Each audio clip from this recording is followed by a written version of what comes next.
Ready? I'm ready.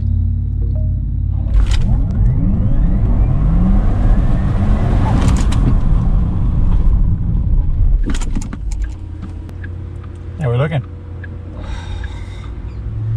Too fast for this thing to register. You need to upgrade your app, Stu. App fail.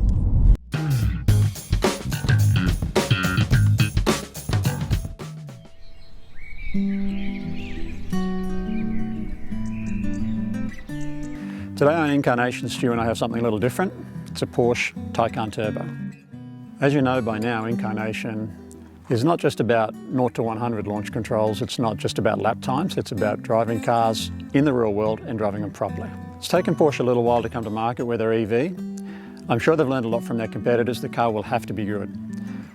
But where is it? Is it a sports car like a 911?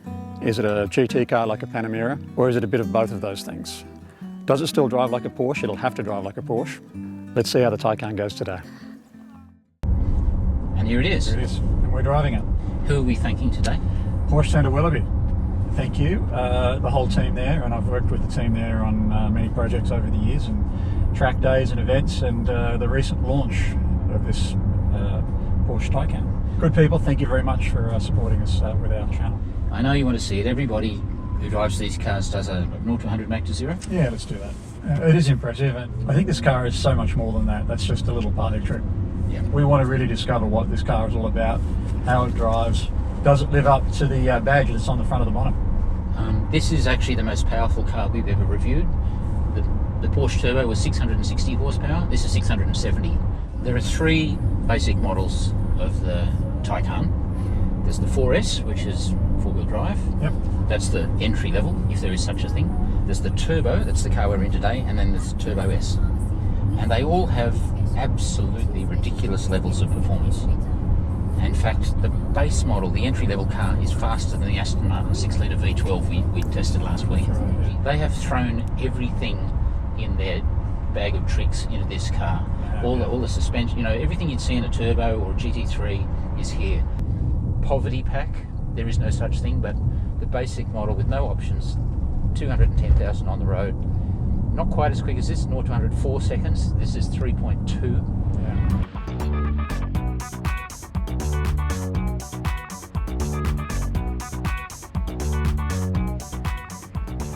Porsche have optioned up this car. There's the list. Look at that. Electric sport sound. That sport sound,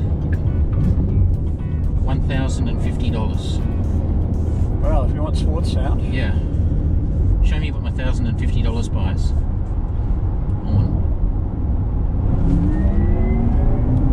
Oh my God, it's the Starship Enterprise. You know there's a speaker in the front that actually makes the sound outside as well? To warn pedestrians. Which is a pretty good idea with EVs, isn't it? Can I hear the EV sound again? Go. It sounds pretty impressive. All right. I didn't think I was going to like that. I think I'm glad you ticked that box. I think you need to tick that box. $1,050 for the sound. You need the electric sports sound.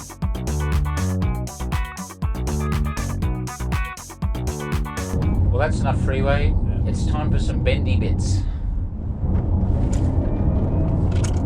Even at that, you know, accelerating 100 k's an hour. Yeah, you just choose the speed you want and you're instantly doing it.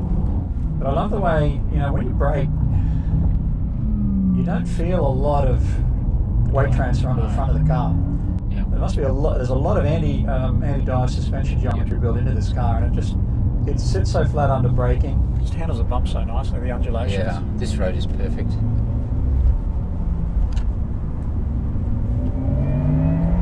Oh, crazy. And these corners are tighter than they look. There is absolutely no need for a car like this. But we still want one. It does have a noticeable lack of body roll, doesn't it? Weight distribution is the same as the latest Porsche Carrera, 4951. Yep. Centre of gravity in this case is lower than the latest Porsche 911. That's impressive, isn't it? Being able to do that. Size-wise, it's, yes, a 911 is a lot shorter, but it's wider. It's wider than a Panamera, Yeah. and it's wider than a 911. And on these narrow roads, that's the single thing you really got to pay attention to, haven't you? It just feels tight, it feels solid. You don't need a lot of lock to get around the corners. It's got a great ratio on the steering. It's maybe a little light. It'd be nice to have a little bit more weight on that at higher speed. This car still feels like a Porsche. Gee, it handled those bumps well down by that. That's a very bumpy piece of road. The suspension just soaks it up beautifully. That's amazing. And that's actually still in sport mode. If we go back to normal, Yeah, soften it up a bit. soften things up just a little bit there. C, PASM. Oh my god. Yeah. Gets up and goes, doesn't it? Oh, it sure does. Even a big V8, even an AMG, when you get on the throttle with all that torque down low, it still takes time to build up the revs to get to the big torque push. You feel it coming, you get some advanced notice of it. This car, you just don't get any advanced notice. But I've got a bit of windy road here, and it's just good to see how does the car brake, how does it turn in. Even though I feel it is a little light on the steering, it's very sharp. You can really feel the front tyre. That sound is comical. Oh my god. I think there's a danger you could actually think there's no limit to it because it's so... I think that's where people can get into trouble with an EV. Oh, that is fierce. Just changes direction so nicely. Of course puts the power down phenomenally well. This road is so good for it. Wow, That's a grip nice level. corner. That's just in normal mode. If we go into sport mode there, it just changes things again. This is quite a steep downhill. It may not be evident on the camera, but I wonder what the brakes are going to be like at the bottom. What I want you to do is get out and just put one finger on the brake disc. Oh yeah? That's going to end well. Well, Porsche Centre Willoughby have lent us this car for the day, so we're being a little careful with it. But you do want to push on a little bit because that's what we do with inCARnation Australia. So we want to give you a bit of an idea on what the car actually does, and it's every bit the Porsche. And whilst I was impressed with the Tesla, this just handles, of course, so much better, brakes so much better. Wow. As impressive as the launch control is, I think that's it's more impressive. That's more impressive. Everyone's seen the launch control. Just get some fuel. We're running a bit low. Oh, that's right. I'm going to see what the brakes are like. Here we go. Now, if this was a 911 or any other car, if you were working the brakes there, they would be red hot. They're warm. Wow. So that's telling you that it's not actually the brake pads that have been doing the work. Good news, if you buy one of these cars, it looks like you're never going to wear out brake pads and rotors. Absolutely. So the Porsche surface-coated brakes are a really clever piece of technology, and they're pioneering some really new tech with this car in terms of not just gadgets, but real tech that is, a lot of it comes from their motorsport development over the years, and this will be ongoing into so many other vehicles that Porsche builds. Here comes a Tesla. One of those boring Teslas. They're not boring. Why'd you want one of those? They're pretty boring. Oh boy, let the flaming begin. If you don't like what Mark just said, just put a comment below. They don't look in the mirrors. They're not even really driving the car. No, don't go there. Don't even go there, okay? Just stick with your lovely German Porsche car from Zuffenhausen. We'll go full on the brake, full on the gas. Waiting. Wait.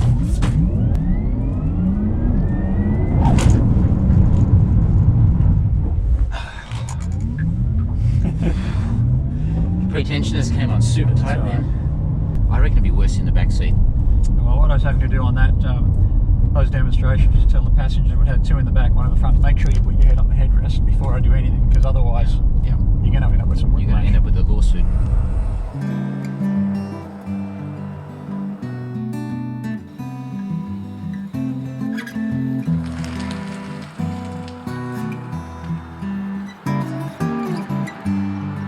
It's quite a steep hill. Do you reckon it can get up there? I think it will. It's a big car stew, but it's so nimble, isn't it? It's wide. This is a narrow road, but I tell you what, the grip, the corner speed is huge. Just going to change glasses here. So, vanity. Oh, strike. You can feel there just how it puts the power down, just superb. Yeah. Ever been on a magnetic levitation train or Shinkansen?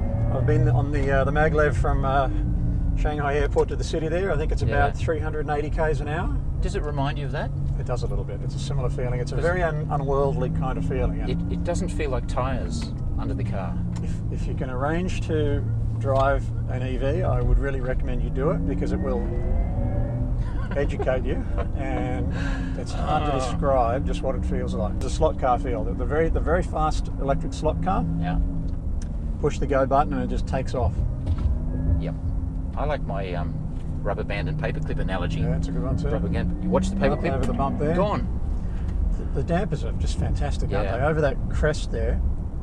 Usually you feel cars getting a little bit light. Oh. There's absolutely none of that.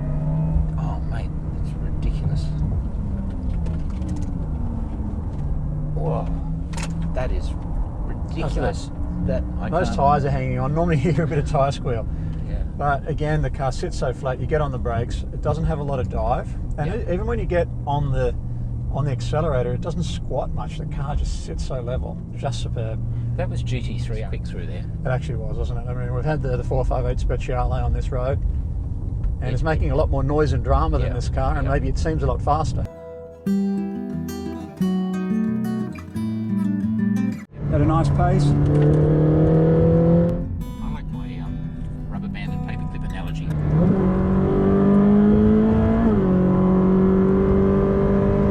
You really can feel the difference when you go into race mode. A little bit light. There's absolutely none of that. The engine note changes dramatically. Just turns in beautifully. That's nice. Those tyres are hanging on. Normally you hear a bit of tyre squeal. 1.3 Gs lateral. Just turns in. When you get on the accelerator, it doesn't squat much. The car just. Yeah. And this is when you see an all-wheel drive vehicle just streets ahead of a rear-wheel drive. On a racetrack, it's a different thing. You really only want two-wheel drive on a racetrack. Would you take it on the track? If you owned one, would you? I probably wouldn't. I think it's not the domain of this vehicle. The domain of this vehicle is that sort of road that we were just on. Yeah. Or just cruising on a big freeway on an autobahn. It's 2,300 kilograms. You know, a sports car is 1,500 kilograms. Does that matter when you've got this much torque and this much power, though, to overcome that? Well, normally you'd say that's not enough, because you need to be able to go around tight corners as well. But they've obviously made that work, because the Nürburgring, 7 minutes 42 seconds, 2 seconds quicker than a 997 Series 2 Turbo S around the Nürburgring. That is unbelievable for a car that is 2,300 kilos.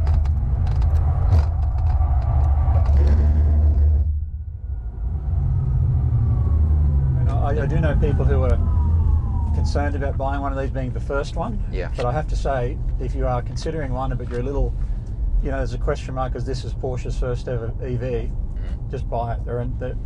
This car is sensational. There are no problems with it. One of the things I like about the Porsche is they've really thought about the controls. You don't have to be reaching over here to a big central touchscreen all the time with everything you want to do. A lot of it's on the steering wheel. It's much more intuitive to use, in my opinion.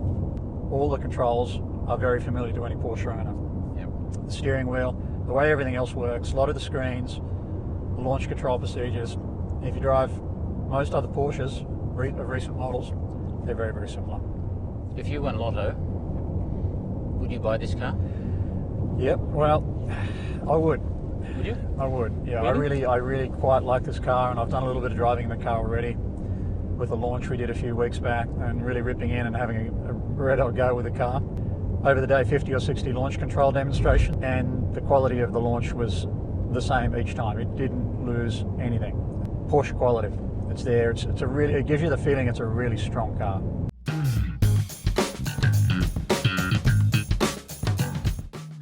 Hey, as you can see, Mark was very enthusiastic about the car. Me, I'm still feeling a little bit dizzy.